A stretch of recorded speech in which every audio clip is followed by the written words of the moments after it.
Welcome mga boss, mga sir, no? May mga nagtataka dyan kung may nababasa ba yung loob ng kotse nyo ngayong tag-ulan. Lalo na sa likod. Oh, ito. Nakita ko sa'yo. Yan, kung nababasahin dito nyo, nagkakaipon ng tubig. Yan, pag ganyan, nababasa kunyari. So, dito nyo titignan sa gilid. Yan, dito yung galing sa headlight. Ay, sa taillight.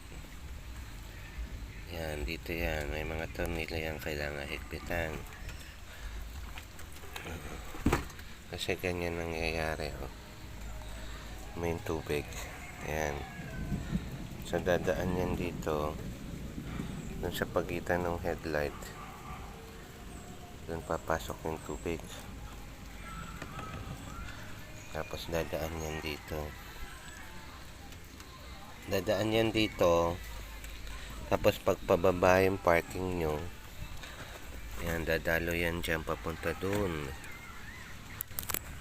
Dito sa likod, mababasa yan. Tapos dito, magkakapondo yan ng tubig. So, akala nyo, doon ang gagaling dito. Or doon. Yung tulo. Hindi nilang na malayan na pababa yung parking nyo. Kaya naiipon yung tubig doon. Tapos dumadaan sa gilid.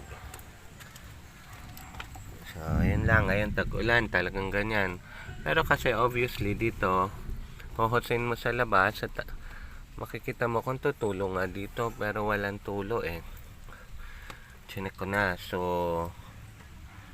ang tulo doon talaga sa ano, taillight kasi nung pag-check ko, maluwag yung mga tornilyo. Yan, hihigpitan nyo lang yung mga tornilyong yan. Tapos ako, temporary fix, nilagyan ko ng silicone dito. Ayan o, ipon yung tubig ko. Tapos dyan yan dumadaan.